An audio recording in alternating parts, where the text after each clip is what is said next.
We've started. No. Let me check. We are on. I'm just setting up the live stream.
Kwenye ndemwe chabe mabanja ona njala mkomo ndalama zonse mutumbalano masukwa kuchuluka pa mutupatu. Time is up, time is up. Kwenye not enough. Time is up for your lies and bluff. Time is up, time is up. Kwenye not enough. Time is up for your lies and bluff. Kani zanu ndizo panda pindu anakulira miseu mwatu tikufuna chilengede chato pano osati mapoke tanu opindika ndalama. Listen to the cries, they're louder than your lies. You can't silence the truth. It's time for the youth. Time is up, time is up. Kwenye is not enough. Time is up.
So we urge our citizens that they remain calm. We can for your lies and bluff, time is up, time is up. Where you when you're not enough, time is up.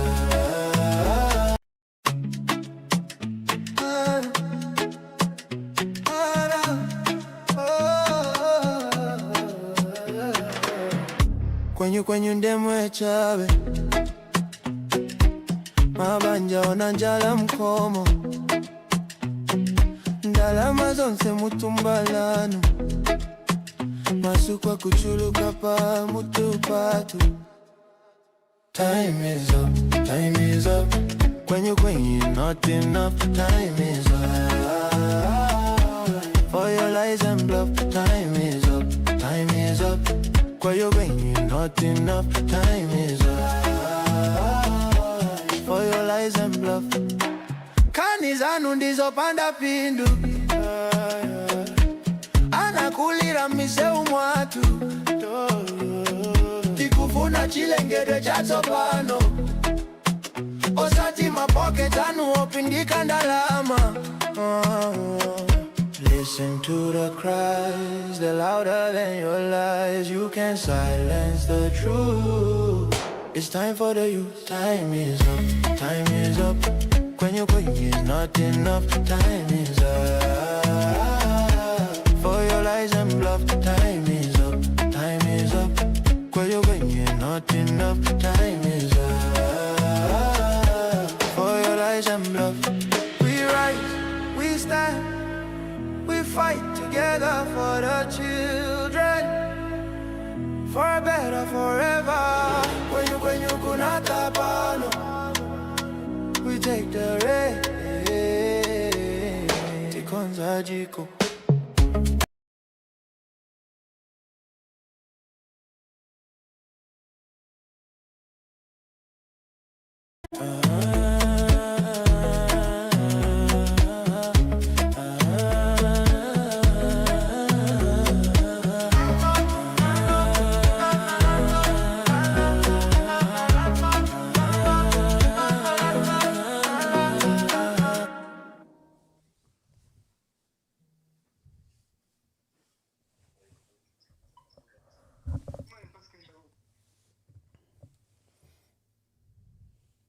Yep.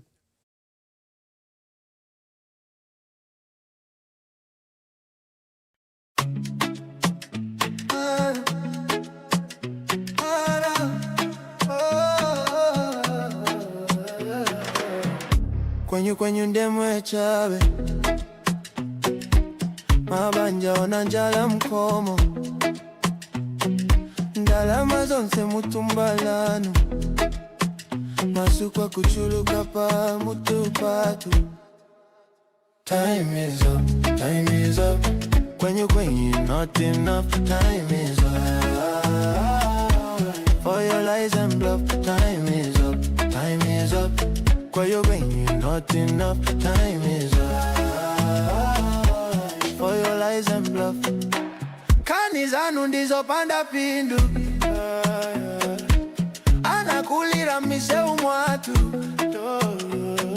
tikufuna chilengede cha tsopano osati mapoke tanu opindika ndalama. Listen to the cries, they're louder than your lies. You can't silence the truth.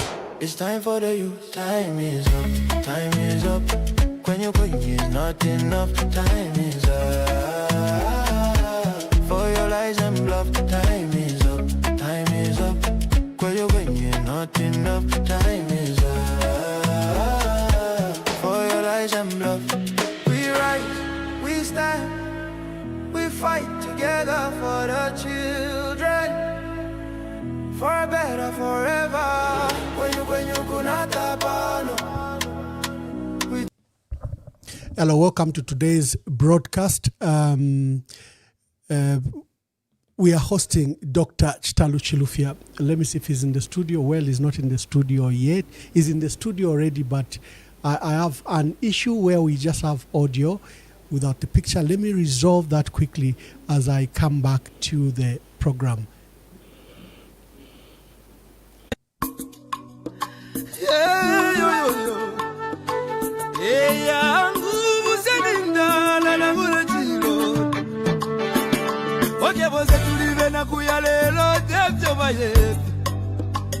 Amitapendwa ya vintu ifisume vyote kula kuivukisha kana depotimo wimbo wa temenu wa katongi abazunga batita katongi na kula kuivukisha kateka kaibukuvuna kapona neseko siove pameso yangu ama umebaya iyaba ume ya iyaba ume kateka wabantu twakulira lelo twakulira shikakukonke milimo shove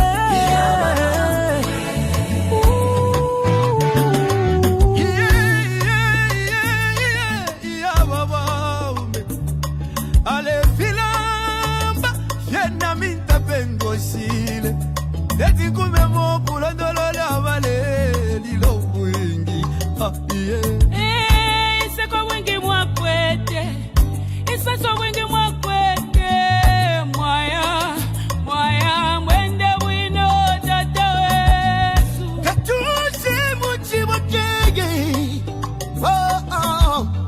wali bomba kale lomba mwatuja tulelilake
Another wonderful day, another day that the Lord has blessed us. Tell us where you are watching us from. Share this broadcast. We understand that we're having difficulties in Lusaka and the internet is crazy after heavy downpour and the usual load shedding. Tell us where you are watching us from. Share this broadcast. Today, we are hosting former Minister of Health, Dr. Chitalu Chilufya. He implemented very transformational programs and projects, literally turned the health sector to the better. But something has happened, and the health sector is not doing as well as it was doing when Dr. Chilufya was at the Ministry of Health. Is now a Patriotic Front presidential aspirant seeking to lead the PF. Let me bring in Dr. Chitalu Chilufya and then we begin the conversation. We understand where he has been and what he's up to. Doc, good to see you and welcome to today's program. Good evening, Ambassador Mwamba, and good evening, viewers, and thank you for hosting me. Thank you very much. I understand you are just coming from the Copper Belt. How was the Copper Belt and what were you doing there? Well, I had a cordial reception from our colleagues from the Copper Belt, and we engaged with the structures on the Copper Belt. As you know, Emmanuel, in the race for presidency in the Patriotic Front Party, we need to lure the mandate. We need to lure the structures to give us the mandate. So I was on the Copper Belt to engage with the structures on the Copper Belt, and I think my engagement was rather positive. And I am confident that our team on the Copper Belt heard the message and will give me a positive consideration for the rest. I'm not trying to threaten you. I know you're a candidate, but I'm just saying that, they gave me a positive consideration in my view. Wonderful, thank you. And what I love about the presidential race in the Patriotic Front is that it also acts as a way to reignite the party structures, bring life back into the PF. And people thought the party was dead, but from all your activities, it appears it is not dead. But we'll get back to that. The last time our country saw you, you were Minister of Health, vibrant, implementing projects across the country, introducing in Parliament and at Ministry of Health transformational programs. But before we get to that, just tell us briefly, who is Dr. Chitalu Chilufya? Thank you. My name is Chitalu Chilufya. I am a medical doctor by profession, and I am a public health physician and epidemiologist. I am married to Mtinta, and we have 5 children together. I am a member of Parliament for the people of Mansa Central, and I am a member of the Central Committee of the Patriotic Front Party. I've been a member of Parliament for 12 years plus, and during these 12 years, I served as Deputy Minister of Health under President Michael Chilufya Sata for about a year thereabouts, and I did serve as Deputy Minister of Health under President Edgar Chagwa Lungu. May their souls continue to rest in peace for another 1.5 years. And I served as Minister of Health from 2016 to 2021. That's who I am.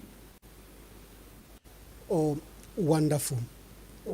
Let's get to your work and eventual run into politics. You were a businessman and a renowned a doctor, but what brought you into politics?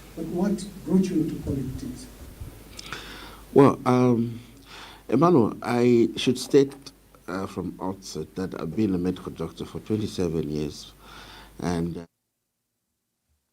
public health sector, and I have done a lot of work in the private sector supporting the government.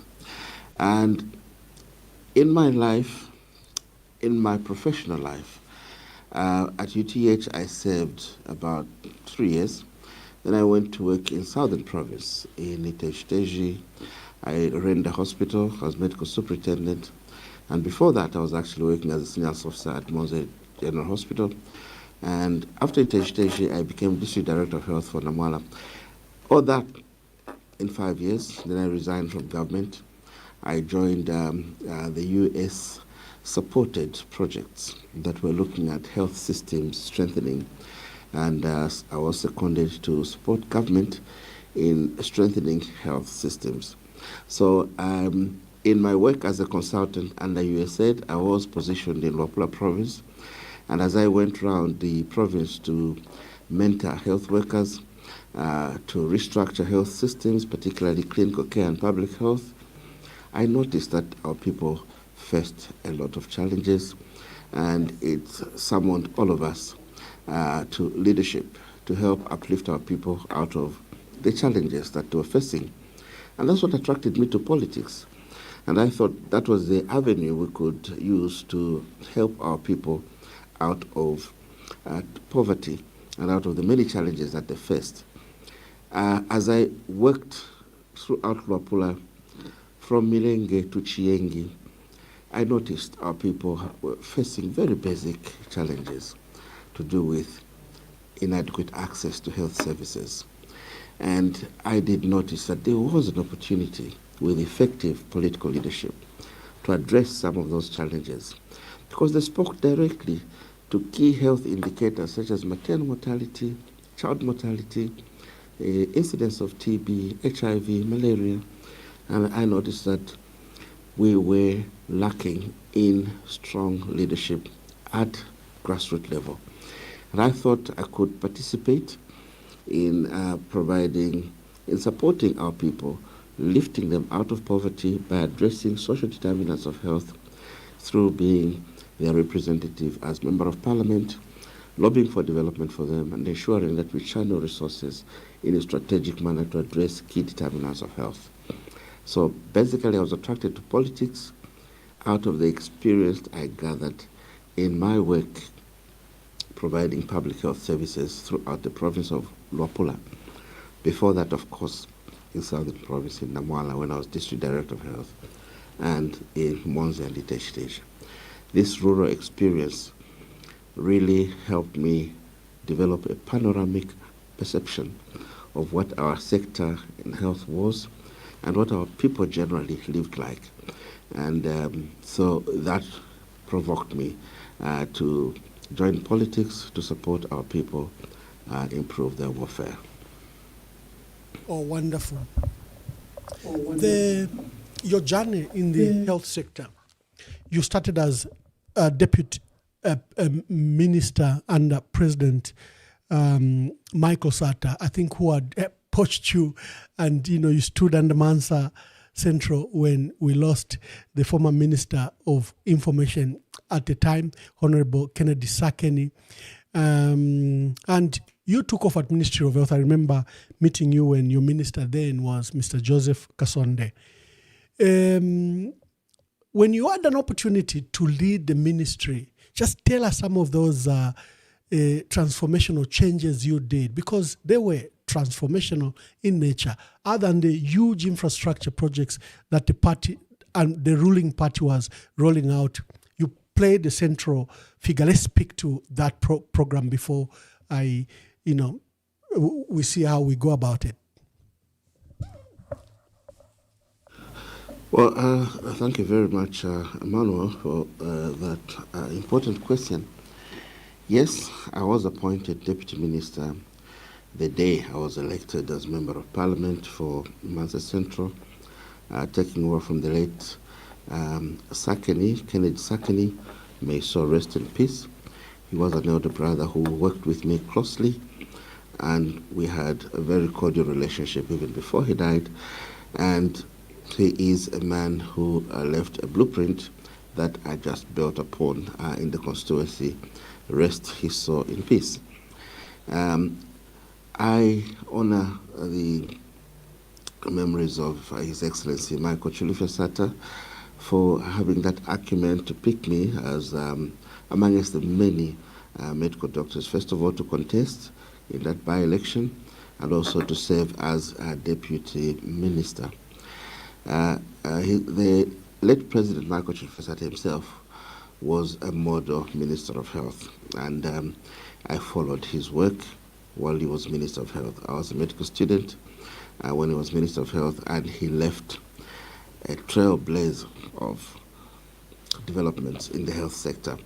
And so when he appointed me Deputy Minister of Health, I was motivated to, one, follow through his path, and secondly, also work under the tutelage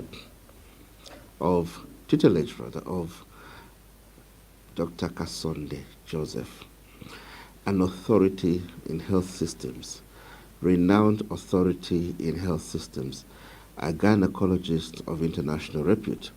So for me, when I served under him, it was a period of mentorship, a period of learning, and I was ready. When I was appointed to be Minister of Health by the late President Edgar Lungu, I was ready, and as I passed through the mill. And I want to state here that I appreciate the opportunity that late President Edgar Lungu gave me to serve as his Minister of Health. May I wish him a happy heavenly 68th birthday. He should have turned 68 years on the 11th of November.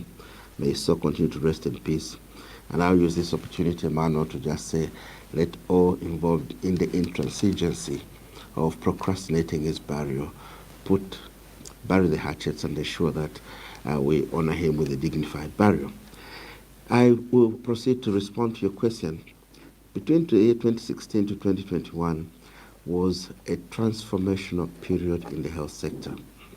I came up with the vision of universal health coverage. Put simply, it is health services for everyone, everywhere. Having understood from a background the challenges our people were facing in the health sector, I was ready to craft a vision for the health sector, an agenda for the health sector to ensure service delivery for all. I was also ready to build a strong team from the many co-workers I worked with to drive that agenda. So the transformational and visionary agenda, put simply, anchored on universal health coverage, health for everyone, everywhere. Now, Emmanuel, to ensure that everyone accessed health services, we needed to address fundamental challenges. One, to do with access. Access to health services would only improve if we addressed issues of infrastructure. For this reason, we embarked on a robust infrastructure expansion program, building infrastructure for primary health care and for secondary level health care services. It is the reason why we carried on with a program to build 650 health posts. We added 100 mini hospitals, 45 district hospitals, 6 specialist hospitals. All this was in the blueprint that we designed in the strategic plan that we called the National Health Strategic Plan 2017 to 2021. When I talk about this infrastructure, Emmanuel, it was not just in the plan, and it's not just rhetoric. It was infrastructure from north to south, east to west. So if you go to Lukulu, you would find a modern district hospital called Lukulu District Hospital. Go to Mulobezi, there's a similar beautiful piece of infrastructure. Get to Nalolo, Limulunga, same. Get into Mongo, same beautiful pieces of infrastructure labeled district hospitals. Move from the west and go down to the east. You'll find hospitals in Vubwi, Nimba, Chipata, Lundazi, and these are modern district hospitals. Further, Petauke was even endowed with a modern specialist hospital called Kalindawaru. If you go north, there would be Kawambwa in Luapula, Mansa District Hospital in Mansa, Milenge, Mwense, and if you go into Muchinga, there will be the Michael Chilfesata Hospital. There would be, if you go further down in the north, the hospital in Mungwe. There would be beautiful infrastructure dotted all over. If you go down south, you'll find beautiful but similar infrastructure, equitably distributed in Kazungula, in Kalomo, in Choma, in Gwembe, in Namwala. And as we talk of health posts and mini hospitals, they were equally distributed across the country to address the fundamental challenge of access to health services. So in our re-engineering of the health sector, to ensure health services for everyone, we embarked on a robust infrastructure expansion program, and the deliverables are on the wall for all to see. The second thing that was a barrier to access was the out-of-pocket payment. When somebody falls ill, they needed to have money in order to buy a book, a card, to pay for investigations, and you find that one visit to the facility would cost 1,000 kwacha. With our low salaries, it means that people would not afford to get to the hospitals or to the clinics. That's the reason why we said let's invest in a robust, sustainable, and resilient healthcare financing mechanism that would obliterate out-of-pocket payments for the common citizen and also ensure that the premiums for health services are reduced so that Zambia moves towards universal health coverage. The most consequential health reform during this period, Emmanuel, was the establishment of the National Health Insurance Management Authority.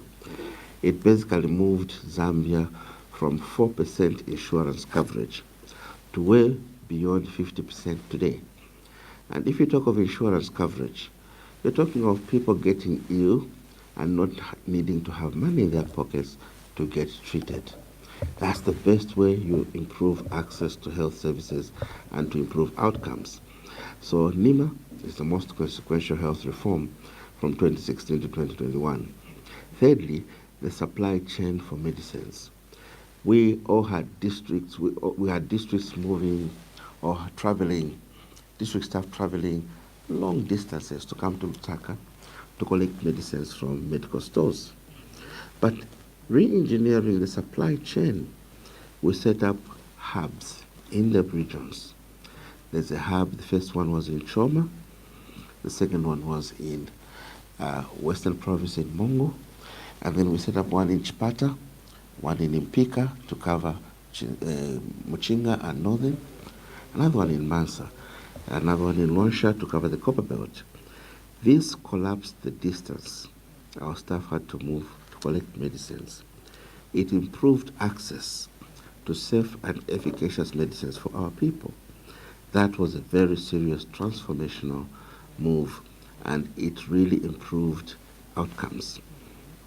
Fourthly, Zambia had been battling Doc, epidemics you've touched on a sore point, the issue of NEMA. It was such a transformational move, and like you are saying, it changed access to health from, like you've stated, is it 4% to 50%? That was a remarkable change. You've heard, I know you are still explaining, you've heard the criticism that NEMA is facing bankrupts. Others are even calling for its abolition. The private sector is frustrated because it owes them millions and millions of kwacha. As one of those pioneers of this access to universal health through NEMA, what has gone wrong? Just give us a view, because a lot of people are now frustrated with NEMA. Instead of being a solution, it's a pain to those suffering pain already.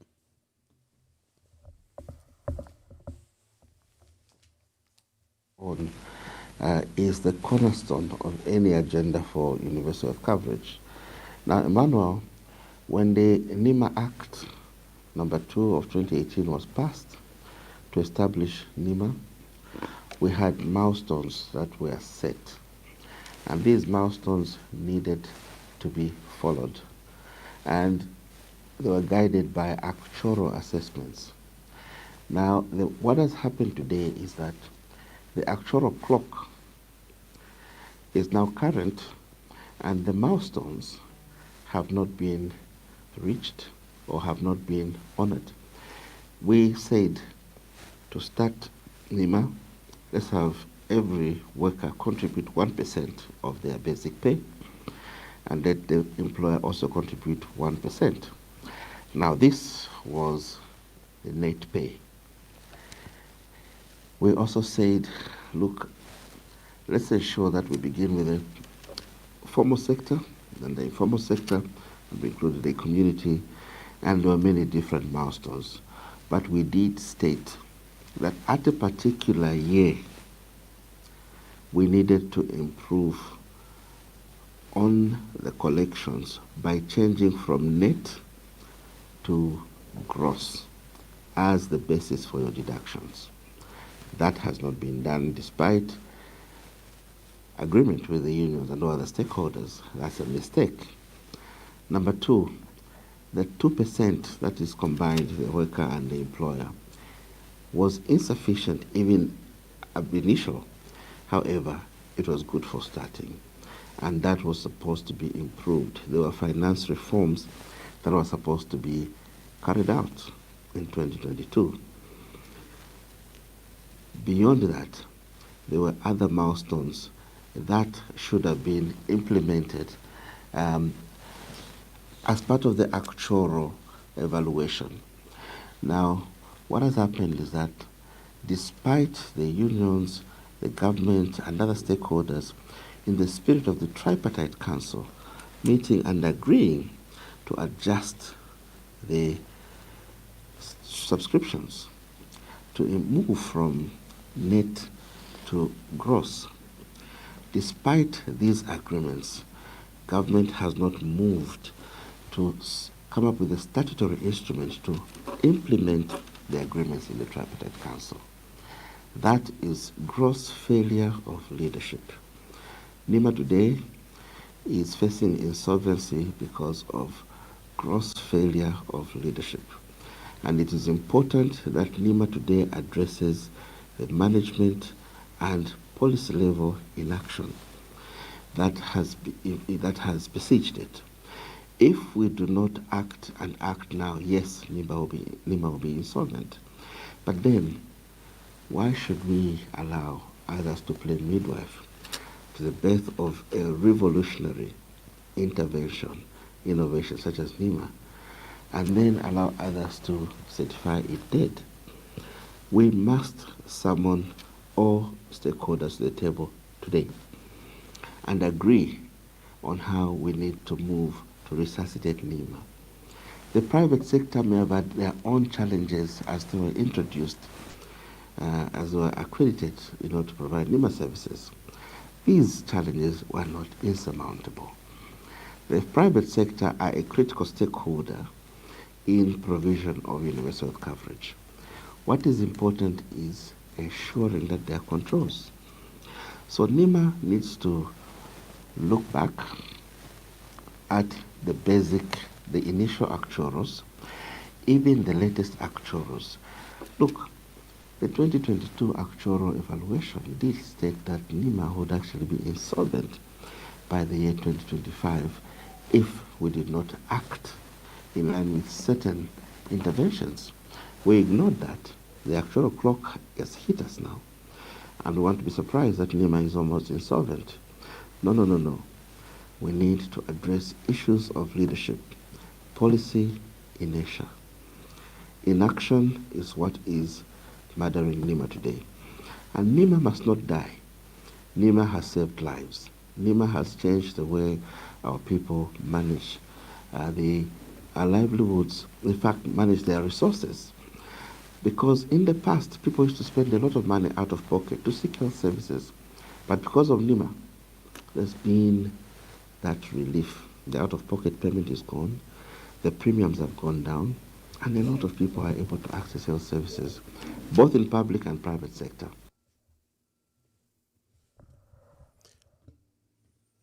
Yeah, thank you very much.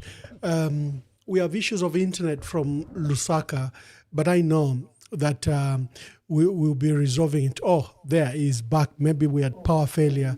The issues of load shedding in our country remains a big crisis. Doc, before we come to your presidential aspirations in the patriotic front, I think there are two nagging issues that we may have to deal with. Let's start with the issue that saw you leave office as Minister of Health, the so-called honeybee scandal. I think it's an elephant in the room and we can't ignore it. It acts as a blur. It marred your brilliant and successful achievement and career. Just explain to us what this honeybee so-called scandal was, and from your position, and if you're seeking public office, our people are interested. What is this issue? How did it affect you? How have you resolved it? Are you guilty of the allegations? Let's speak to the matter. Honeybee was a hoax, a big lie, a concoction of criminally minded civil servants at a certain level of authority, mafia in the trade, that is the trade of medicines, pharmaceuticals, and some criminally minded politicians. The use of lawfare to fix opponents or perceived political opponents must be frowned upon today and yesterday. There is no pharmacological evidence, pharmacovigilance evidence on the table today to support any of those wild allegations that were made to inflame the emotions of the public. The hoax was basically concocted in order to deal with a perceived political threat. And I'll say boldly today that there are people who designed that hoax, and it was targeted at bringing down a particular individual, and that's me. Yes, I led the country during the COVID outbreak, during the cholera outbreak.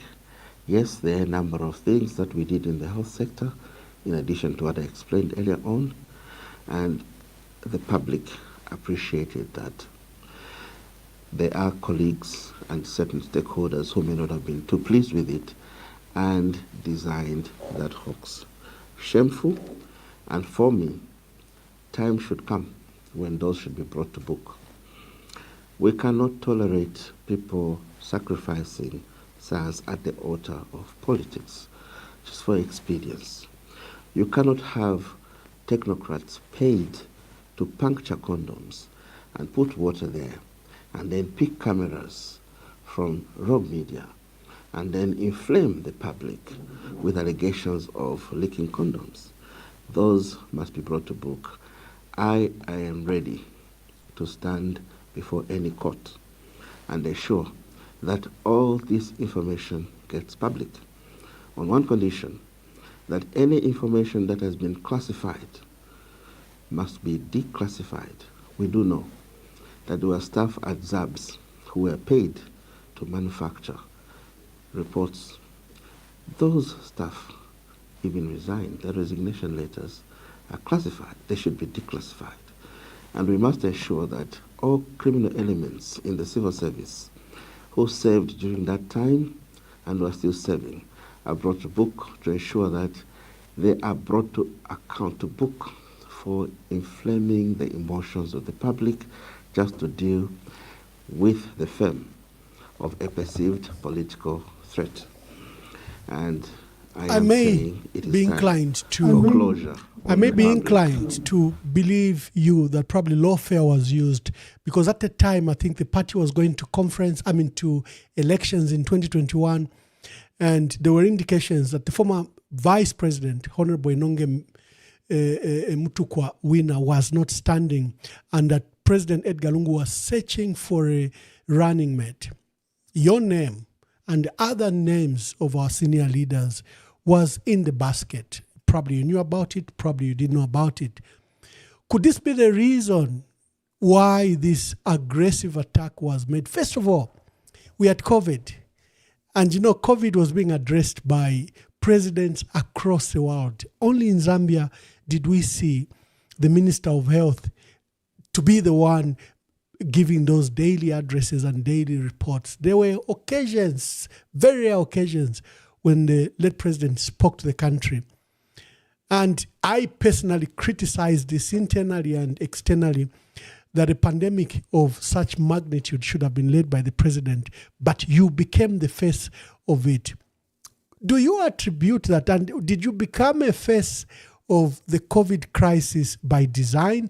Did you steal the thunder and limelight from the president? How do you explain all this? Because shortly after that, then there was this great scandalization, great scandal of the honeybee, which even contributed to the party losing the election, because it confirmed what people thought were acts of corruption in the Patriotic Front. Just speak to that.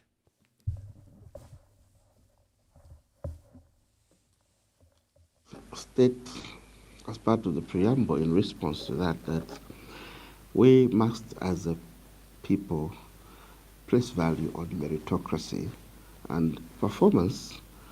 Good performance must be appreciated and should not intimidate anybody. Credit be given to the former president. He built a team that fought the COVID pandemic. Yes, I may have been the face. Yes, I had a very strong team, and we did understand that, look, in the face of that epidemic, we needed to balance protecting lives and also ensuring the economy didn't collapse. It was delicate balancing. It involved invoking serious measures, that had to achieve that delicate balance. Yes, there are people who went to authorities that be and said, look, because the Minister of Health is addressing the country on a daily basis, is the one running the country. I think that was unreasonable. I want them to know today. There is no single address that I made to the nation that President Lungu didn't know about. As a matter of fact, he had to be briefed every day, and he had to give clearance for every briefing that came out there. And those were technical briefings. I am a medical doctor. Yes, I'm a politician. I'm a medical doctor. And the president Doc, just there. And when we saw the address across the world, especially for major announcements, we were seeing presidents, but Zambia were seeing you. Was that an issue? Like I said, was it by design, or did President Edgar Lungu trust you to deliver the message? Wasn't it highlighted that a moment like this, probably he needed to make very regular appearances on this issue? And of course, you, the ministers of health, would then take over. I will answer it this way. If you looked at the assessment of performance on the COVID outbreak, on a survey done on 70 countries globally, Zambia was rated first in Africa and fourth globally on those 70 countries. And it had to do with a number of strategies. Number one, leaving technical activities to technical teams does help in structuring the right response and steering the interventions in the right direction. And for me, I give credit to him. It was not a sign of weakness. It was leadership. And the vision in the health sector was his. The face of the health sector in the Patriotic Front Party may have been myself, but the person ultimately in charge was the president. And he was leading from the front and from behind. And therefore, it was not a sign of weakness that he was not addressing the nation in those technical matters. We had engagements with various stakeholders, and there were many, many stakeholders who came on board. The outcomes in the COVID outbreak, the first COVID outbreak, were very good. Morbidity was low, mortality was low, and these are numbers that can be referred to today. And therefore, the president did very well in entrusting the fight against COVID in a technical team, but he had to make bold decisions himself. And that's the reason why every day, before any address, he would be briefed, consulted, and he had to make decisions. He was not absent from the response. We closed the Nakonde border once. We imposed a curfew in Kanyama. We did a number of things that would not be done by a minister, and they would actually need presidential authority. And not at any one time were any of those decisions made without the president's authority. It was his style. And today, credit should be given to him that he put in place a strong team, and through that team he delivered effectively in the response against COVID, in the response against cholera, in the establishment of the Zambia National Public Health Institute, in the establishment of the Africa Center for Disease Control to improve public health security in Africa. And therefore, I should state that I was the face of his visionary and transformational agenda in the health sector. And if that attracted jealousy or envy amongst certain ill-minded colleagues, it's unfortunate.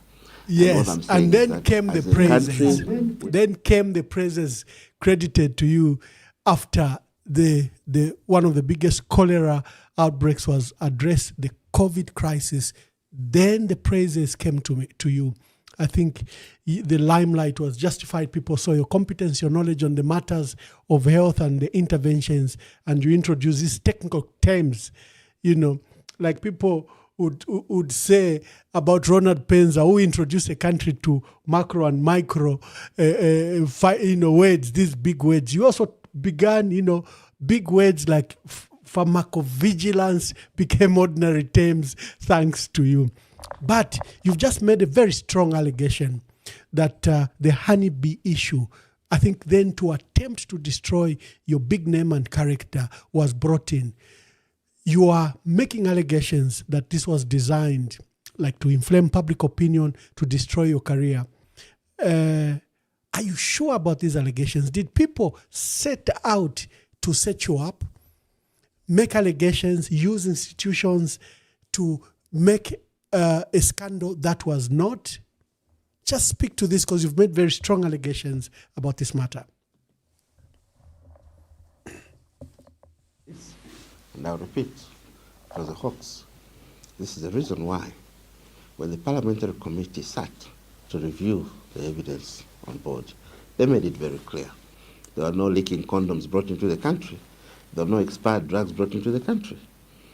If you look at the pharmacological evidence that is at Zamra, there is no outrageous evidence of pharmacological misconduct.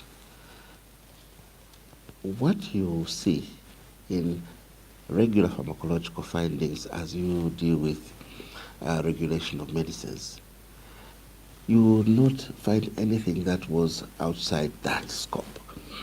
So to criminalize pharmacovigilance is an assault on science, and therefore we should avoid using the law to settle scores.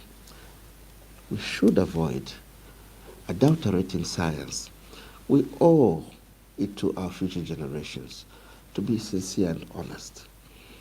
If your challenge is about meritocracy or performance of individuals, deal with it honestly. But honestly, don't adulterate science to achieve political results. And I'm saying here, I'm repeating, it was a big lie, and the people that are behind it know it themselves. They have insight, and there are some that resigned. And if, as a nation, we're honest about it, we should bring out all these facts and bring the country to closure. There was no need to inflame the public about all these false allegations just in order to fix an individual. I am a certified medical doctor, well trained. I'm a specialist, and I am responsible as a medical practitioner. I would never bring in expired drugs. I would never bring in condoms that would leak. That's an assault on my professional integrity, and I frown upon it, and I'll repeat it. You can do anything to attack me, but don't attack my professional integrity, especially with lies. Those were lies, and I'm ready to face anyone with evidence in court. Thank you. And like I said, that particular matter was so hot in the country that it's one of the issues that contributed to the loss of the PF. So you can imagine if it was done from inside, that it made everyone lose. You, the late president, and the party, among other issues. Doc, before I begin to open phone lines, you've chosen to pursue the presidents in the PF. Why? And why do you think we need a leader like you at the moment in the patriotic front? And just speak to that and your aspirations. Crossroads today of both challenges and possibility. The possibility is there for us to renew as a party, to have a renewal. We need a rebirth. We therefore need to invest in tested, transformational, and credible leadership that will steer the party back on its path that the fathers that founded this party believed in. I have decided to run for presidency, not for self-accreditation, but for service delivery, and beginning with the party itself, and hopefully with the nomination of the party for the Republican presidency.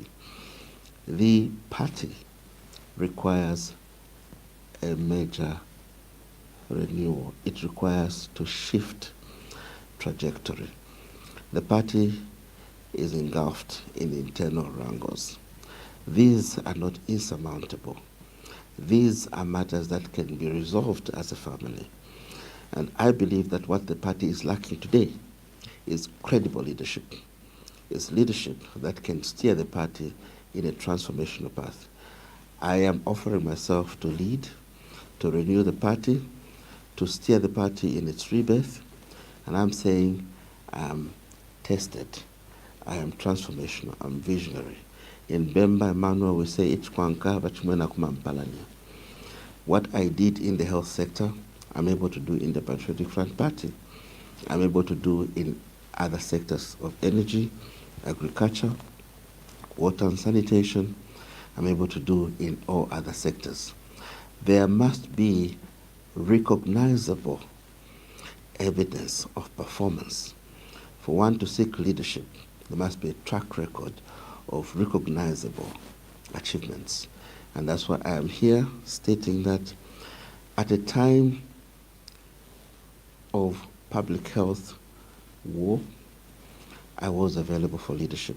And I did lead the country under the presidency of President Gachagua Lungu in the fight against COVID and cholera. I did lead the health sector in its broad transformational and visionary agenda, setting up NIMA, building infrastructure, setting up the first ever public medical university in Levi-Manaus Medical University, establishing specialist hospitals such as National Heart Hospital, the Chinsali Hospital, the Kalindawar Hospital, building basic infrastructure dotted countrywide in Limulunga, in Nalolo, building many hospitals in Sioma. I have footprints across the country, and my leadership that I am offering today in the PF party is tested, it's proven, it's transformational, and it is visionary.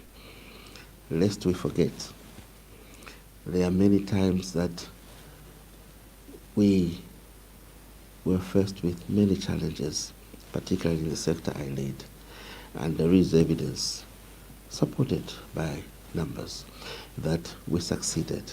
We reduced maternal mortality from beyond 500 to less than 100. We reduced child mortality. We addressed tuberculosis, and today Zambia is one of the few countries in the world that has attained the targets in epidemic control of TB. We've attained epidemic control of HIV/AIDS. We managed to wage war against non-communicable diseases, and we're on a path of winning. We just need consistency. All this is available evidence in the country cooperation plan with the World Health Organization. We have been through difficult times, and it's only been transformational, visionary, and tested leadership that has pushed us through. I am available to lead the rebirth of the Patriotic Front Party, the renewal, and I believe that value must be placed on transformational and visionary leadership. We must not experiment with leadership. And as a party, we need to embrace meritocracy. We need to ensure that we build teams that will be able to drive a national development agenda. We are able to build teams that will lead the translation of our natural resources into wealth. Zambia is endowed with natural resources, mineral wealth, land, water resources, wildlife, human capital. What we need is a transformational and visionary mindset that will translate this into wealth and distribute it to our people. We are only 20 million, and we have no reason to be a poor nation. We can succeed if only we decide to unite, pool our intellectual capacities, build the best teams, value meritocracy, come up with strategic, path-breaking ways to ensure that we uplift our people out of poverty. Let's have people-centric strategies. Let's look at our energy sector. We have plenty of water resources. We've got many other opportunities such as solar, coal, and we can address the issue of energy to power our sustainable development. We can translate our vast land resources into wealth, improving our food security. We can feed our people and beyond, the nation.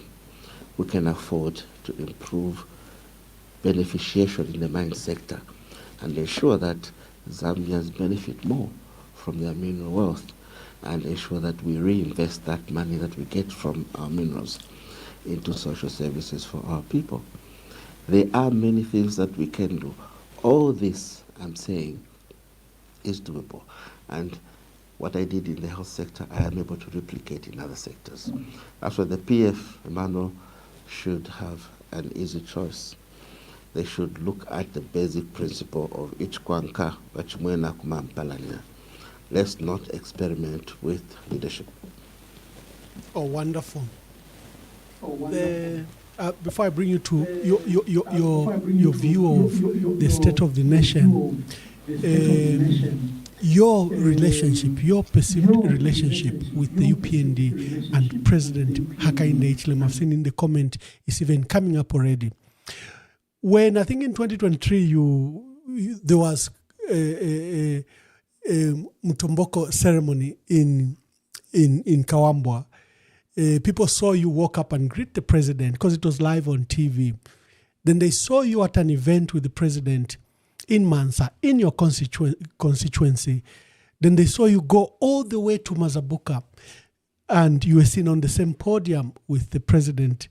And sometimes those moments were spoiled by the presence of people like, Robert Chabinga, the expelled MP from the PF, who's collaborating with the UPND and President Hakainde Hichilema. Did these moments bring controversy? Were you misunderstood? To what extent are you deemed to be, are you collaborating with the UPND and President Hakainde Hichilema? I thought I could bring this up, like you've properly answered the issues of honeybee. Maybe we put this matter to bed, then we come to the state of the country and I open the phone lines. I stated in my preamble that I am a member of Parliament of the people of Mansa Central under the Patriotic Front Party. I have never defected. Those that defected from the PF stated so. I was fired as a minister. I never defected. I was arrested. I never defected. There are people who were fired and they defected, and or UPND. Some of them have even come back. So I am stating here that I remain Patriotic Front Party and I have never defected. I want to reiterate my belief in how we should live as a people. A member of parliament represents the interests of the people in the area of jurisdiction. They must lobby for development. They must engage the executive. To believe that to create a scenario that as a member of parliament who is in the opposition, you would not engage the Minister of Infrastructure in order to lobby for a road in Matanda is not correct. To state that as a member of parliament in the opposition, there is a war, a Berlin Wall between you and the president is not correct. Now, let me quickly talk about the instances that you've spoken about. Yes, there was a Mtomboko ceremony. I attend Mtomboko ceremony every year for many years, unless there is, I'm out of the country or any specific activity that I've been assigned to do or I'm indisposed, I attend the Mtomboko ceremony. That the head of state is coming to officiate at the Mtomboko ceremony will not stop me from going to the Mtomboko ceremony. That the head of state is present at the Mtomboko ceremony will not stop me from paying courtesy on the president when he is there. That it does not mean a defection. It is called respect for leadership. It is called courtesy. Look, if we are going to tell our future generations that the democracy we practice is that there are big gaps, there are big wars between those in the ruling party and in the opposition party, and they should never greet each other when they meet at common functions that unite, then we're going to split this country. This country should combat regionalism, tribalism, and must address matters of unity practically. And therefore, to accuse a member of parliament of defection because they have been found in the same traditional function of the president is not appropriate. And talk of the Chabuka ceremony in my own constituency. If the Chabuka ceremony is held in Gwapula, in Mansa Central again next year, and the president was to come to officiate, I will not run away from the people of Mansa Central because I'm avoiding the president. It is a traditional ceremony that should unite all of us. That does not amount to a defection. If you talk of the Mazabuka incident, yes, the Mazabuka incident was misunderstood totally. The Mazabuka incident was not a UPND political event for the UPND president. The Mazabuka event was a celebration of 60 years of existence of a major corporate entity in Zambia called Mazabuka Sugar Company. And they invited various stakeholders, including the head of state. And if you ever bothered to look at the program, there were very critical activities. Launching of an outgrower scheme for a significant number of citizens within Mazabuka there. That would change the lifestyle of many. That would be a benchmark for any forward-thinking citizen where they're coming from.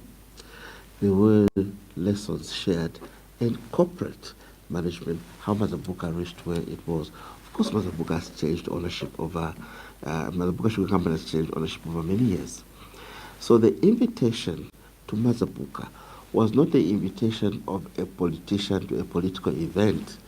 That was a corporate event that brought together various stakeholders, and the president did respond to the invitation. And I belong to the National Assembly of Zambia. It is of interest, you must that you know, Emmanuel, that at Parliament there are committees that are led solely by the opposition. PAC is led by the opposition, looks at ministries. Committee on Local Government is led by the opposition. It looks at councils.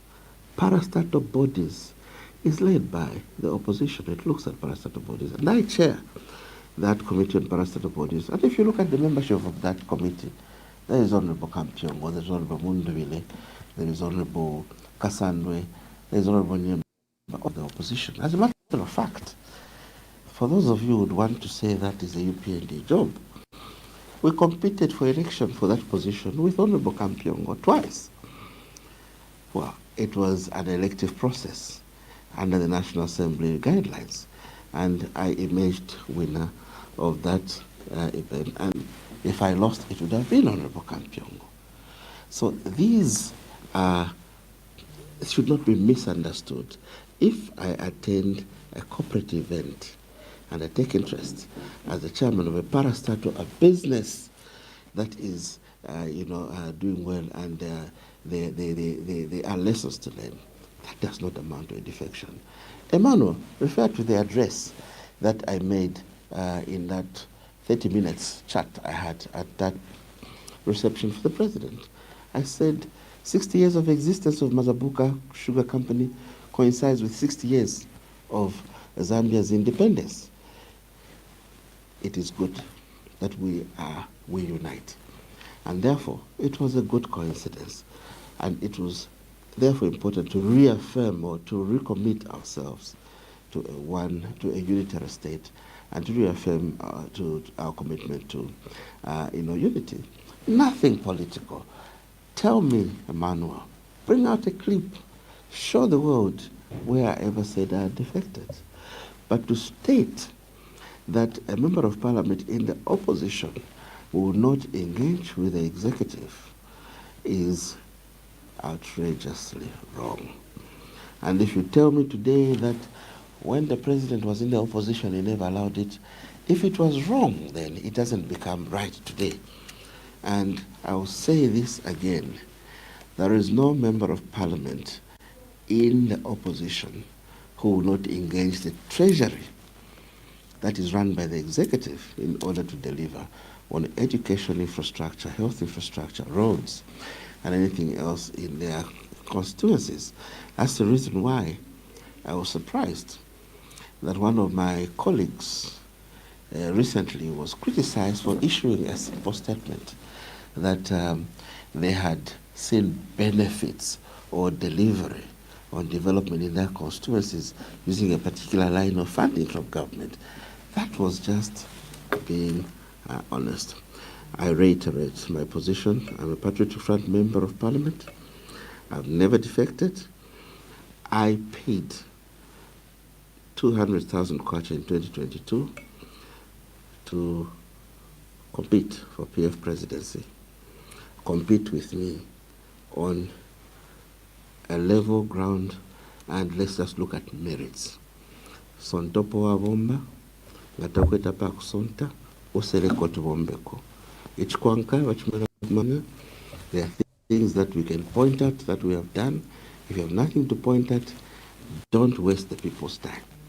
Let's have credible and tested leadership. Yes, Doc. For the In Patriotic fact, Front Party. yes, Doc. In fact, your address at the Chabu ceremony in Mansa, when people were trying to criticize your presence there, in fact, you showed great bravery because you used the address to plead to the president, and you stated that whatever the circumstances, Mr. President, the issue of Kawambwa MP and Pambasha MP, Dr. Chitotela and Nixon Chilangwa, is there a way you could intervene and release them? Because this has become a sore point in the community of Luapula. You were brave to even just say that publicly, live on TV, and challenge the president on that matter. So I agree with you entirely. The state of the country, someone has just sent to me that they are watching the program, but they're very frustrated. Look, we're receiving ZESCO just 2 hours. And sadly, because it's been raining, we don't have enough batteries charged because, those that are depending on solar to charge the battery, and they don't have enough power. And this subsequently also affects communication networks because they can't be on standby forever. Most of them use solar, and they also run down, and hence we have poor network across the country. This is just a symptom of one of the challenges that this government has faced that has made Zambians look to the opposition for a solution. What is your review of the state of the country? G is an enabler. If you look at even the Sustainable Development Goals, you see a convergence of the various SDGs around energy. If you improve energy in a nation, you'll be able to power industrialization. You'll be able to power health services. You'll be able to power access to clean and safe water. You'll be able to drive mechanization in agriculture. You'll be able to move education. So energy is central to sustainable development.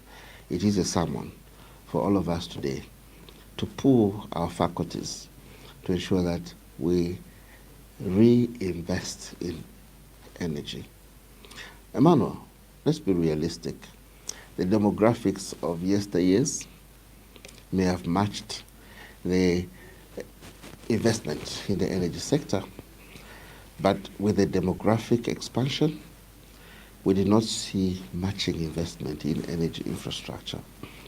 So it is incumbent upon those who have their arms on the levers of state power to invest in energy infrastructure, to diversify the energy mix, and ensure that we resolve the issue of energy. It does not exonerate those of us who were in power before. We should have also looked at investing sufficiently in energy. However, it is a collective problem that we must address as a people. We must look at the various solutions that are on the table. This is a sermon to all the technical authorities. Let's look at accelerating towards a time when we can have, an energy mix that brings in solar power, coal-powered electricity, hydropower, and we have so many waterfalls in the country. And if we didn't invest yesterday, it's time now to forge strategic partnerships to invest in energy. It is an enabler. And yes, our people will be frustrated with load shedding. There are these small-scale businessmen, some are just barbershop owners. They will not be able to do their work without power. Some are welders, they'll not be able to do their work without power. Even in homes, it's difficult to study for the children living without power. So it is a collective challenge that we must address as a people.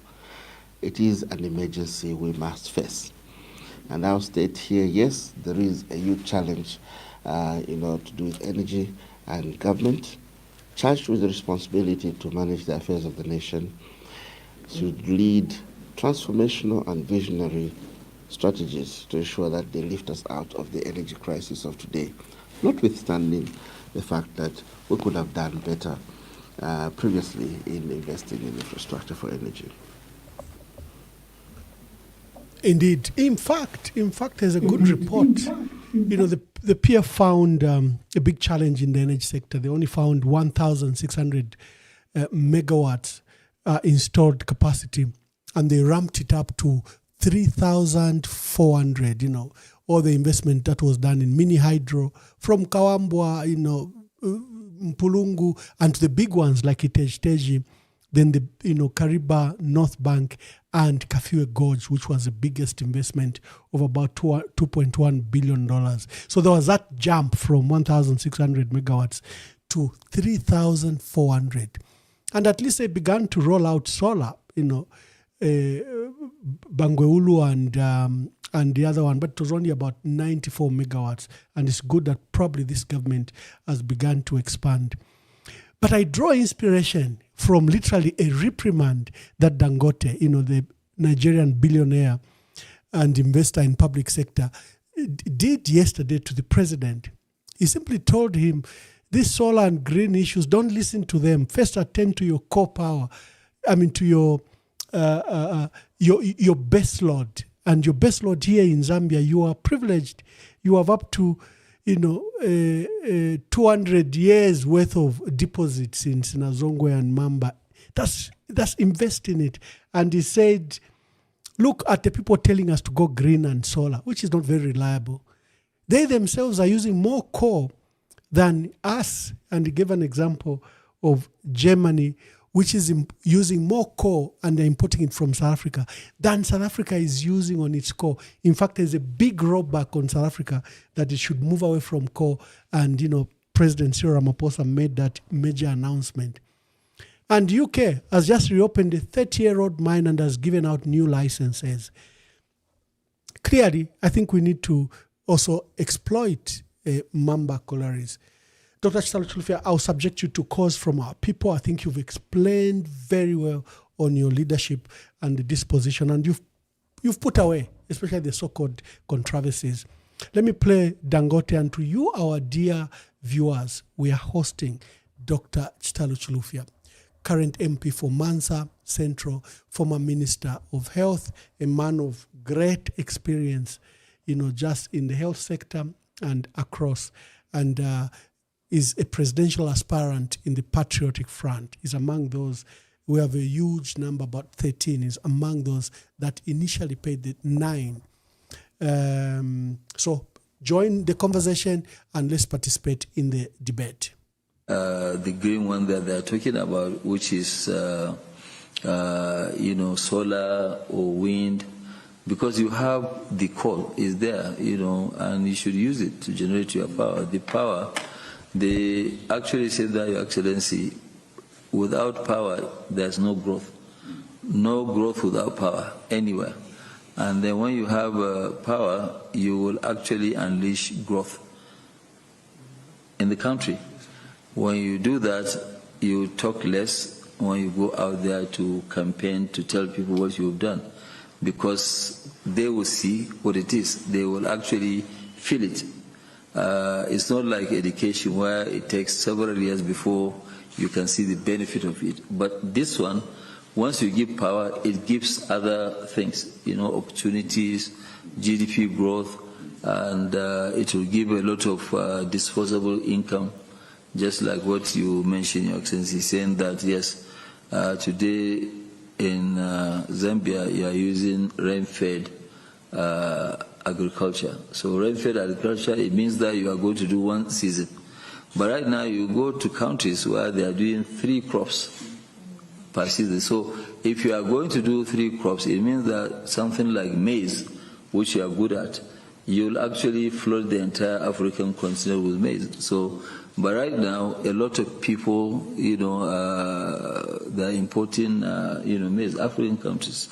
And one of the things that I have to also say, Your Excellency, is that being a landlocked, for example, is actually a big opportunity for you because you are surrounded by 9 countries.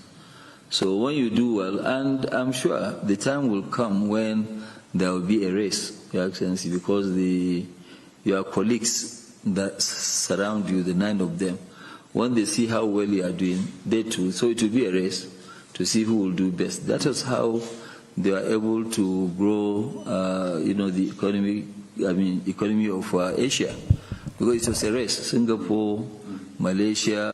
Thank you. Those were the views of Dangote, billionaire from Nigerian billionaire, is the richest black man, but he's invested in sectors such as energy, food, and in Zambia he has Dangote cement. He probably is going to expand more. We have various scholars. We are hosting Dr. Chitalo Chilufya, former Minister of Health and Patriotic Front presidential candidate. Caller, please tell us your name and where you're calling us from. Good evening, Ambassador. Good evening. Thank you. And good evening to Dr. Chitalo Chilufya. Thank you. Thank you. Well, my name is Isaac Mlezuma Njovu. And I'm very... I've been following of of course, our Honorable Dr. Chilufya's submission. But mine will draw attention to the health sector because from his submission, I could, of course, relate to what the vision of the Patriotic Front manifesto of 2021 to 2026 of making a great nation. But mine is, of course, on health, on the health sector point of view. I would like to get, of course, a response from Dr. Chitalo Chilufya. Zambia, over the years, and where we are today, indeed, we have made so much progress in many aspects, but we still desire to see a great, of course, health system. In this regard, my question to him is with the happenings in Zambia and where we are today in terms of health and also on mental health, we have a future that is seemingly to be a very a concern because each and every family could have experienced, could be young ones who have over the time have not been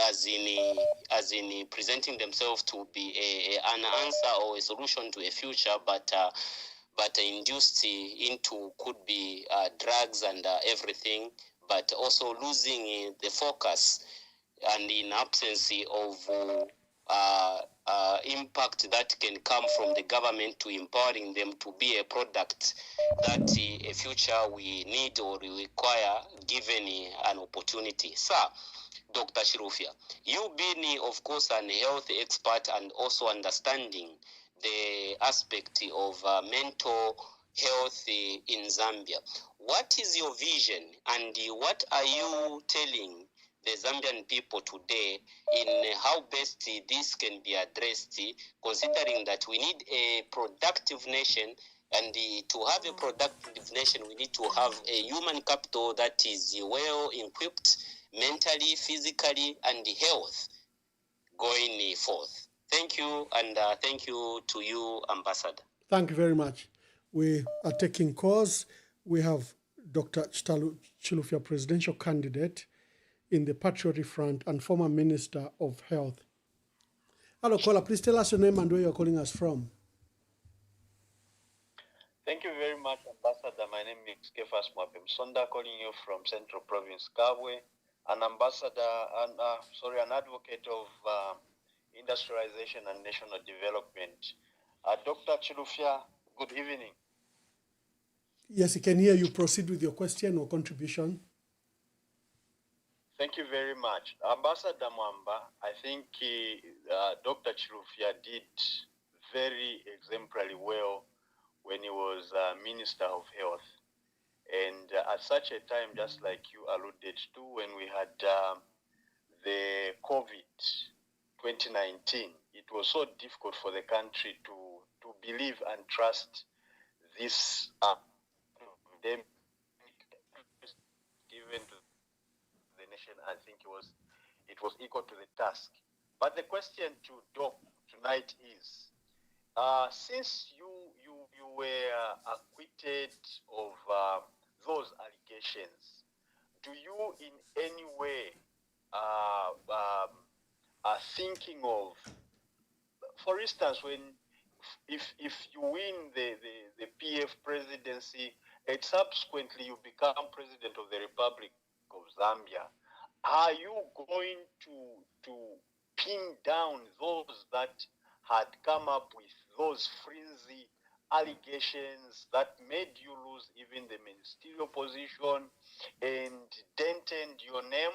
What kind of a punishment are you thinking of doing to such people? Because you know them, like you are saying that we need to disclassify certain information so that it is made public. When do you think this whole issue will be made public so that the Zambian people may rub the issues that they have against you? Secondly, why is it that despite that we have all these issues, you are one of those that had paid the 200,000 kwacha, including Ambassador Mwamba, in the first place when the elections for the presidency in PF were called upon. But today, even those that were receiving your monies, we've seen them come out now that they also want the presidency. Don't you think that somehow you were sabotage? Your money that they had received is what they have used to gain profit for them today to contest as the also PF presidential candidate. Thank you very much. I need answers to those questions. Okay, thank you very much. We have more calls. Let's get more calls for Dr. Chitalu Chilufya. There's a caller who has, there's someone who's written on social media that what's your vision for the next 5-10 years, Dr. Chitalu Chilufya? And what will be your immediate milestones or priorities in the next 5 years? Hello, caller. Please tell us your name and where you are calling us from. Hi, Chief. How are you? Very well, thank you. Tell us your name and where you are calling us from. Calling you from Zambia, but unknown. And anonymous, make your contributions. Thank you. 3 questions. Doc, are you coming for vengeance? 2, are you going to tell the people if you fail, you can hand over? 3 is, are you going to accept everybody as one and no divisions, and you will not bring politics of division and no hate speech? Yeah, that's about it.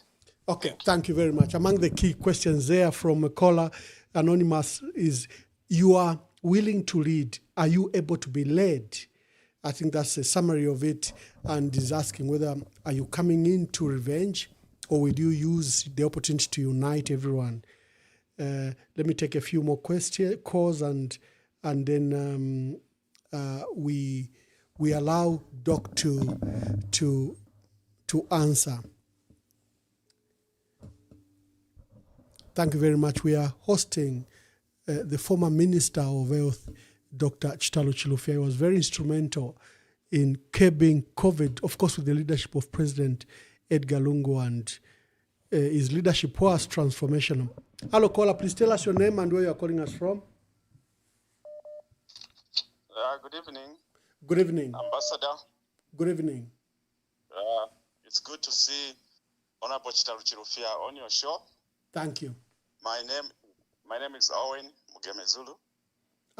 PS. Welcome to the program. Please ask. Thank you so much. Thank you. Thank you so much. I'm calling from Lusaka. Ambassador, I just want to thank Honorable Chilufya for what he did for our health sector. I think what we saw under his leadership of the health sector was watershed development of the sector. This man deserves accolades and flowers for the wonderful job that he did. Dr. Chilufya's record is a classic example of what a country gets when you put professionals in critical sectors like health. Ambassador, I think you are a very well-traveled man, especially in our SADC countries, and I'm sure you will be able to share with us information in terms of how many countries in SADC outside South Africa that can boast of the health infrastructure that the man that you are featuring this evening left in our country. I have heard the narrative where people are saying that what Dr. Chilufya did came at a huge cost in terms of the loans that we got as a country. But Ambassador, I think my question to those that bring this narrative is whether would be able, whether there's a country in the third world countries, or rather in the third world, that can manage to put up such massive infrastructure using annual budgets. And I actually enjoy this discussion myself vis-a-vis what the UPND government is doing, because they are also borrowing. And every time they talk about the debt, I keep looking at my notes to see how they are using that debt. So I just want to say that Honorable Chilufya's name will be permanently etched in our history as one of our best ministers of health. And I know that there's a lot that will be said about, things just to detract on his record. But I think he needs to move with his head high, because what he did in our health sector is tremendous. So I don't have much to say, but just to thank him, and to wish him all the best in whatever he's trying to do in his life going forward. Thank you, Ambassador. Thank you, PS. Thank you for that call, PS Mugemezulu, Owen Mugemezulu. Tremendous contribution there, and recognizing the contributions of Dr. Chitalo Chilufya. Hello, caller. Please tell us your name and where you are calling us from. Good evening, Ambassador Mwamba. Good evening. Good evening, Doc. Yeah, make your contributions. Unknown, Doc. Ambassador Mwamba. Yes, Anonymous. Make your contribution. For me, I just want to congratulate the job he did. That the man, everyone we saw what he did. My question is, God willing, if he goes through, is he also going to maintain the same law Chilufya yakubira abantu batono. Thank you. Thank you very much. Maybe let me take the last call, then I invite Wachilufya to answer. Hello, caller. Please tell us your name and where you are calling us from. Good evening, Ambassador Nvamunkongyaba. Mamunkonge, make your contributions. Kwena Ambassador paluvalirwa ba Dr. Chitalu. State ngande pwefingi pantu. Ubuumi bwabwo naali bwishiba nangu ineta banjishiba mulandi wakwebati nalipera abantu mukinshi ababa mu lupwa lwa Iglesia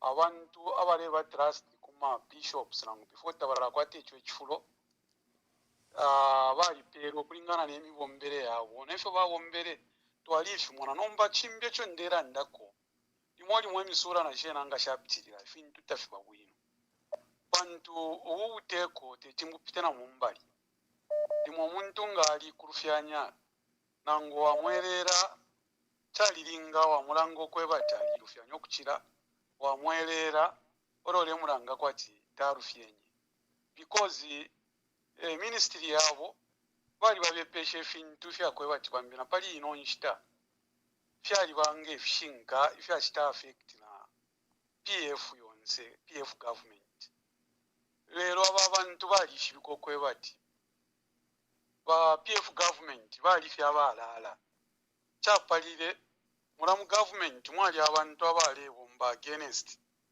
development ya PF government bakwebati balabambi bese mu buteeko nomba epo balisa mu buteeko olo bafira okukita ekintu kiri kyonse apana pena nishina bena po bafuire bayima pasweka ukusosa ku bantu mwe bantu fira mwamufuire fyaso fyali fyabufi aba bantu ekyo balefu yakwisa pa kifulo n'obufi bwali muliifi nefi kira kiputulwa amabufi yonza abantu bakitashani baishi babantu fe balirira ba PF tekwebati babalirira ati ba PF babuwere pantu abepesha obufi abantu abashiningisha ati bufi ikirenga mulando wakwebati abantu life baleikala like kutana pera example kuma farmers bafama bale kwata imifundo umayanda n'amakapito yawe yali yapantanshi bamba n'okuyishitira omufundo emufundo baleshitana inonshita noba basasanga okwebati omufundo wa chepa so bamona okwebati awe ya government kanshi yaliwe load shedding kwabafiri hours abantu bamona tana ngo balera ndati ba PF tatwale ekyure no load shedding abantu abene balemona nombana imwe ba PF shirashimbinka masho bale mibepesha nefe bale mipakasa enshita mufuire makunse ngata murefu makunse n'okulanda ekingalenga abantu bale mitunganya okwebati limbi mule mfana n'obuteeko obuleteeka pantu mulefirwa bwena bulo obuteeko olwale lwisho okwisa pa kifulo tabwale emyunfuire oluse napali ino nshitatabire emyunfuire oluse lolesheni bakirangwa bafe bale ekyula olo imbi kwesheni ndei pushako nga kyakwebati Lwapura United yona ishibe na ino nshitangani Lwapura United ushe ama members of parliament murakumana ukumona fe mwara tungurura Lwapura pantu Lwapura after fye nabakirangwa bakakwa fine fe pali ine fe myaka 4 fya umfika ku Lwapura fyafula ifye mpanga barefu okushisha ku Lwapura oko ipesa mwaperera kulingana nga mwentungurisha ku Lwapura then in eri akiri amenshi barando kwebati basende amenshi bayafunye ku Lwapura ushe imwe kulingana nga ntungurusha ama members of parliament ba opposition ba ku Lwapura kuri fifi fya kufayo okona ora Lwapura rubalinshe opo muperere ukorandira ko Lwapura na ma development mwakwete mu previous government yo bakita abandon mwatweba ko pako bati abantu bayishiba ero batitarumu aliko aba pamuruko munjasuke kona ifya kitike pamusebo uyu musayira mutondo because mutondo bridge bali ambiro kupanga batitaru pali ino stopo ndemye banga mwayakura kukasaba ngamwafika pamansa kombe imyoto katashia kukasaba kulya bapita kulya kwa timulea kurokushare pite imyoto ke kupite imyoto ko kupita kwa kasuba kumpanga kulye kwa pito omusebo ulyo musebo gravel tawomba waliona ika after chief mwewa chief mwansako mbyo kuyafika kasaba hospital teti so chimbyo cho ningalanda koba chitaru mwalikwata ubutungurushu bwashipa ndero mbakona ngo abantu benga mistikisha lero mwalikwata efe mwinga chitakuchalo nangula chakwe bati tamusalirwe ngentungurushu nga tungirira ichilonganino lero namukwata inchito ikuru yakutwala ichilonganino pantanshi mwikwa tamufire mwasa akwata omutima uwachipyo pantu imirimo bamishira chikuru murandife wakwe bati fyachitike wonse tatwachitire chani tafyaoweme lelo omutima orawe nomwakwata afweni ichilonganino nama members of parliament abayi chabali kulwapula mwababikako munshira pakwe bati ichilonganino chesu chabweranga lwapula united frafine yali pantuishi nshiyumfwa akale yali lwapula Thank you, thank you. Leken twaske ko bampa no. So thank you very much for Munkonge. Let me take the last call. It's been very insistent call. Hello caller, please tell us your name and where you are calling us from. Hello, good evening.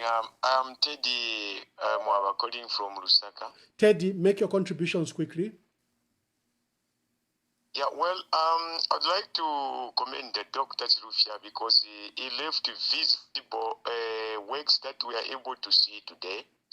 And we thank him and what he did for the nation. So what we are saying, we don't only just to stop where our predecessors left, because, you know, the Western world, they have about 300-year program. Those who leave office, they continue from there. And the nation population is growing, so we don't need to stack ourselves and start thinking about where we are going to go. Currently, we have seen people sleeping on the floor at UTH. This is the common thing in all these mini hospitals. So what we need to do going forward is to do mini hospitals in all the urban wards, even in rural wards, so that health coverage reaches to many areas. So thank you, Dr. Chilufya, for the great works you did. And Emmanuel Mwamba, the ambassador, thank you very much for enlightening us for what is going on in the nation. God give you grace. Thank you very much. Let me bring Dr. Chilufya to answer this question. Doc. Let me begin by thanking all the callers for the kind words of encouragement and appreciation for the service to the nation. I thank PS Zulu, I thank the anonymous callers, and I thank all the other callers for the kind words of encouragement. There are issues raised by anonymous callers. Am I ready to be led? Am I going to be vengeful?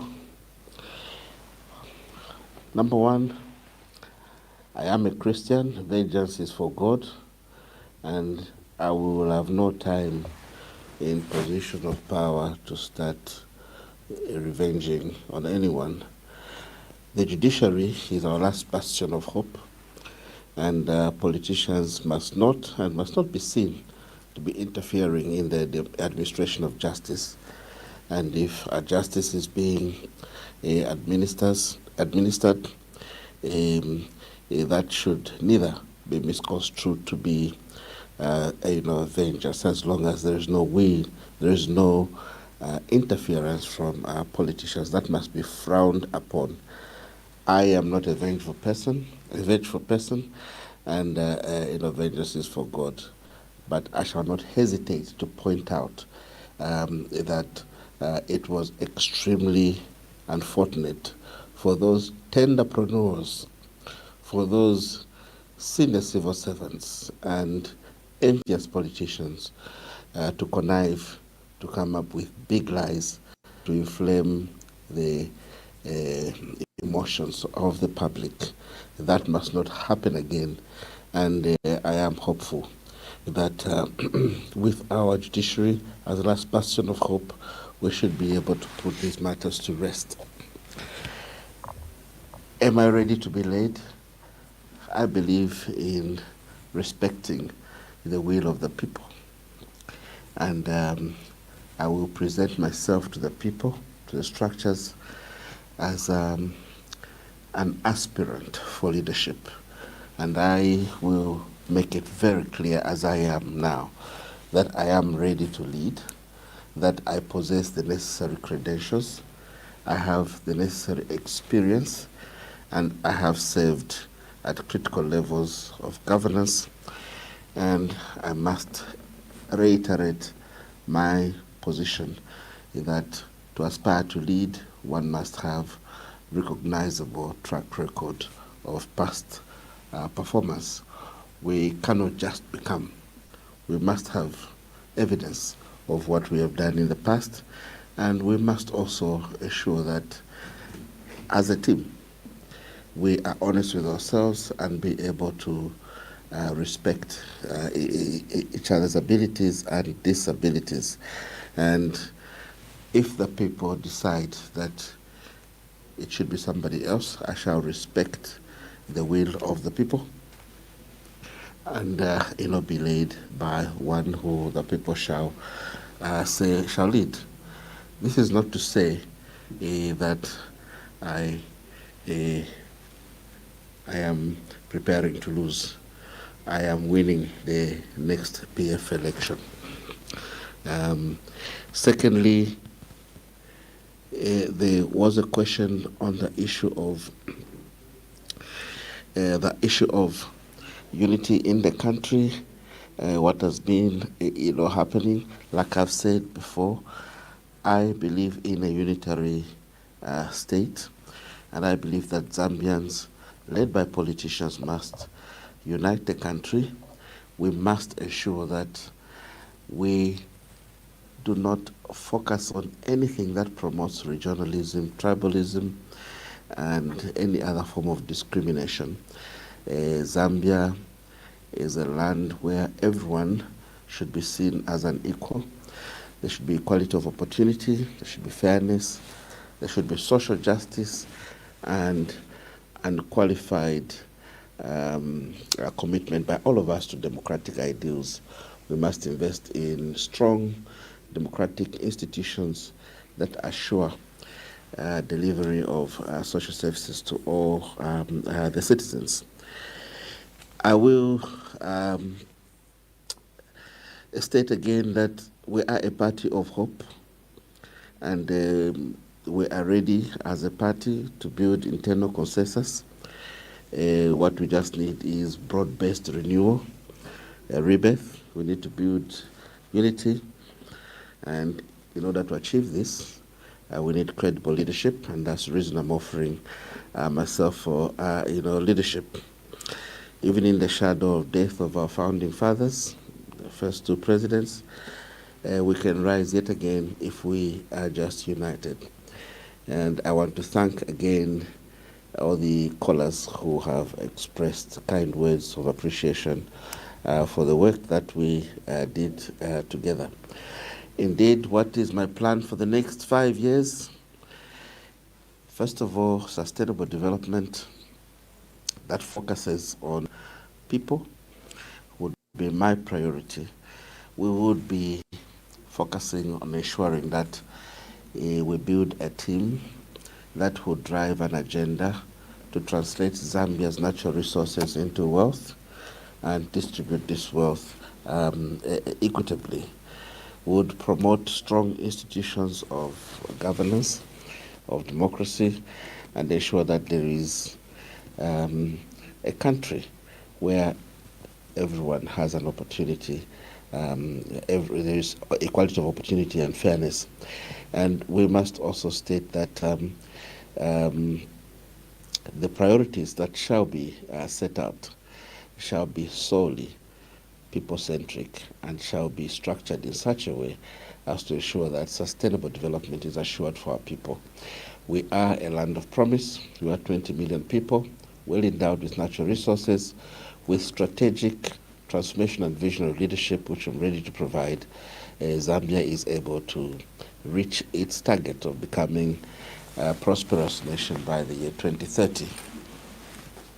Thank you, Doc. Before I ask you to say your last remarks, Father Pombo from Italy is a senior leader. Will allow him to ask you whatever question. Father Mwansa Pombo from Italy.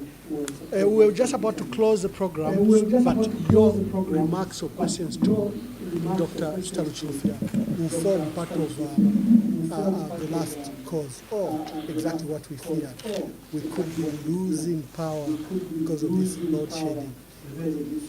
But Father, ask your question as I try to get Dr. Chitalu back. Right. Good evening, everybody. Good evening, Emmanuel Mwamba. Thank you very much for giving me this precious opportunity also to contribute. Being a patriotic, I really get proud and I'm amazed. I have to thank you, first of all. I thank you for whatever you are doing. You are doing a great job. May God bless you. Now coming to what Dr. Chilufya has elaborated, very well focused man, I think very respectable person. There has been issues surrounding Dr. Chilufya reputation. I think he's coming out clean, and we thank God. I think we need people like him who are so cool, so sober to participate in the political affairs of our country. That said, but Dr. Chilufya, na quite a question. I think some callers have already mentioned this. There's been issues where people were suspecting you to collide with the ruling party. No, you are not the only one. I have to mention here, like also Honorable Brian Mundribe, our minister, people were talking words, saying words. Muchibemba, Dr. Muchibemba tulandati, apafu kechushi ni shipali umuliro. Nangwe chushi techifuka, apashidi umuliro. So, Dr. Chilufya, mwe bantu bakwalesa. Munene fa abantu balechula. Abantu balechula. Ifwe nganinewo ensoni nshirewumfa nokulanda pamulabasa muri parisho fondelanda popantu twalilandira pali ba Dr. ECL. Alaini twalilandire ba Dr. Chilufya. You remember me very well. We said many things negative about Dr. ECL. I didn't understand that there was a lot of propaganda behind to tarnish the reputation of this man. I never knew. I'm saying it now. I can see it. I can listen to what is happening and say, I never knew how great Dr. ECL was until what is happening now. So about Dr. Chilufya, apart from your predisposition of candidature as a former, as a future president of PF,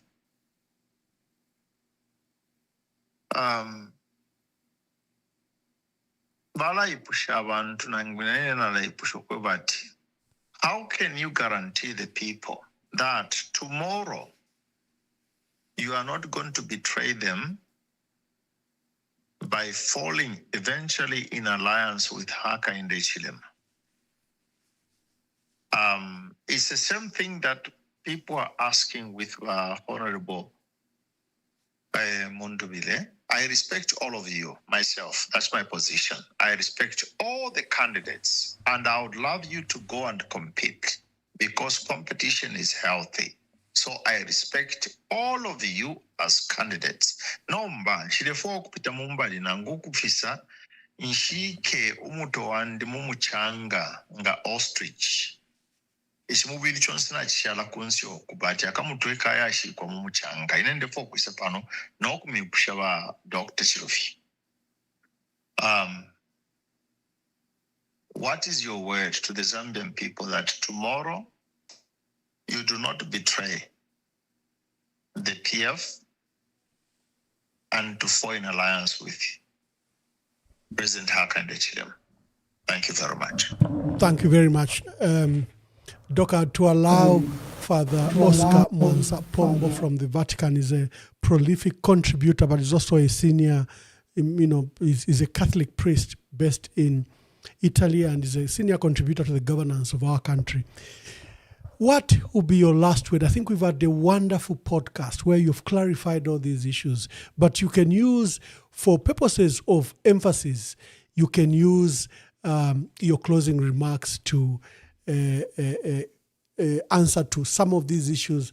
And I'm glad that despite the load shedding in Lusaka, despite the lack of power, we've had very good numbers. So thank you to our callers and thank you to all you dear viewers who, whatever the challenges they're throwing at us, and this being a Friday, you still turn up and follow the podcast. God bless you and thank you for that. Let me bring in Dr. Chitalu Chilufya to make his closing remarks and answer some of the issues that have been raised by Father Pombo. First of all, let me appreciate, Father Oscar for his, contribution. The tone, I must confess, sounded like Ndimuchila Pilo. And, my Father, I want to assure you that I have a lot of respect for the church.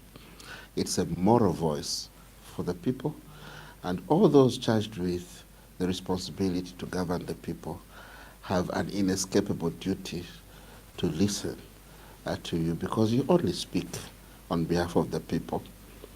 You mean well, and what you say will be a guide to us, and in my view, it is my practice, I must state, that forging partnership with the church is a very huge investment in good governance, because that's the moral voice and they speak for the people and you mean well. And I appreciate the feedback that you are giving. Mutwafwe washifwe, twalikuwa tuwafya mufikasa fya chalo, twalikuwa ilingi abanesu mukufaya okuchinga abanabo okulabo mfya propaganda nalimo okulayila mfya nokumana emboyo okulabo mfya propaganda. Mutwafwe mutukule bashifwe gafilafili natulondola pakubala abaya ku UPND, abaya ku FDD, abaya ku Citizens First, abaya kuma parties yambi ayapusana valia ine shaya nangukumo. Despite the adversities that I have faced in the party, I have not moved. Bashifwe, I can only assure you that the people that gave me the mandate to represent them shall never be let down. And what I stand for is what the people say. So I hear your wise counsel, and I cannot say more than add more than what you've said. All to say is that our role as politicians is to represent the views of our people, and that's exactly that I commit to represent the people honestly and to ensure that their interests come first. And that's the reason why I'm saying, Bashifwe, that as I aspire for leadership, I will be focusing on a people-centric approach and ensuring that anything that we do is service delivery oriented. Yes, many say you've been quiet, and the reason you've been quiet is because you have moved. No, watila tuluvulo lwa mwipi kubangirira abepi bali bangirira ine ba Emmanuel Ndimtali evenambilelete. But on a lighter note, and all I'm saying is I am available to lead the party in the renewal process, to ensure that we build internal consensus. We need that broad-based renewal.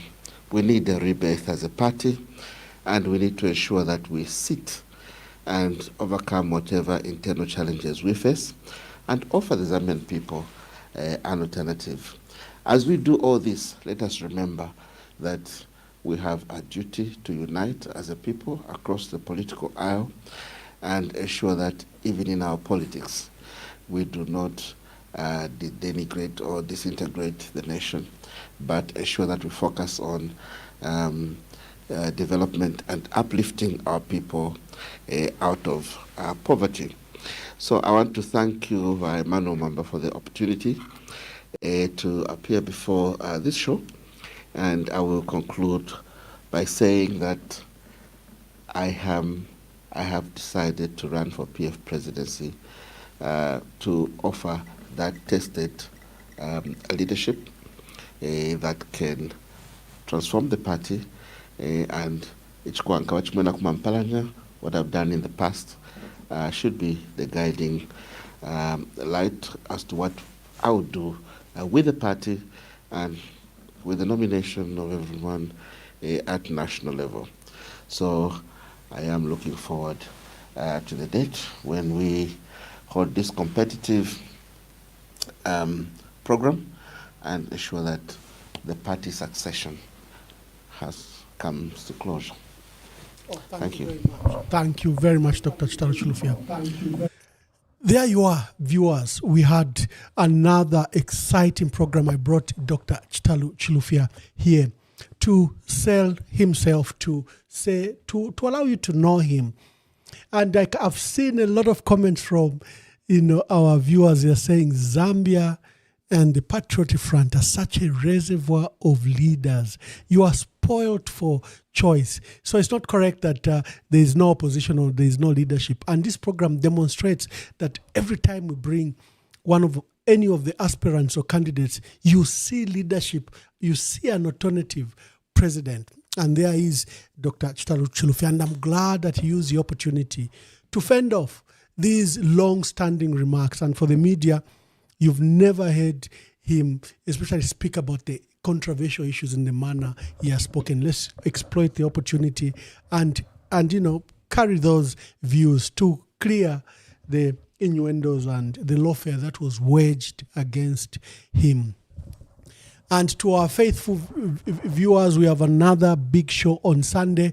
We are hosting a power team, Dolika and John Sangwa. They come to your show. How are they doing after John Sangwa formed the movement? How are they doing when another presidential candidate in Dolika Banda joined John Sangwa? How does a guy from finance and another one from the issues of constitutional governance, how are they gelling? How are they now looking forward to growth both in the opposition and to challenge President Hakainde Hichilema? So we have a special interview where we have a double header, as we call it, and we'll have Dolika Banda and John Sangwa in one studio, and they'll be with me to discuss the prospect of their movement and the future of their movement in the opposition and in challenging President Hakainde Hichilema. God bless you. God bless our country, and shalom, shalom.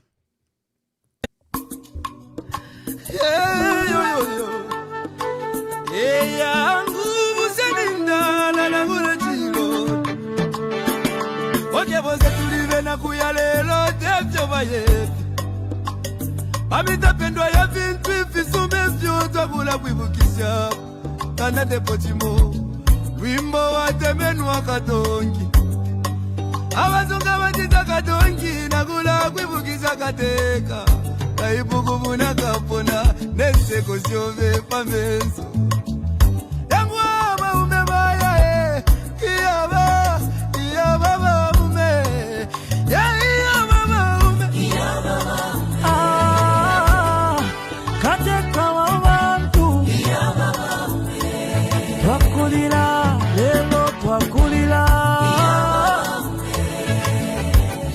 Konke milimo shove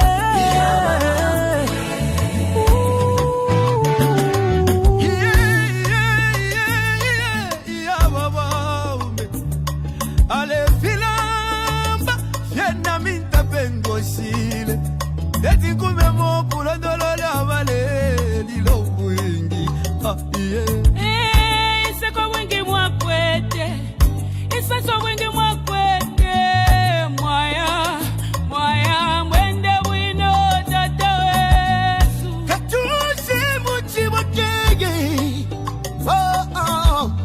wali bomba kale nomba mwatu katuleli lake mupangana chiba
ukula bebyo wathi dobwingi ibisebo wapangini obwingi ukuchinja lusako kumoneko busaka mama kuti tuwala basiyani chakwa katuse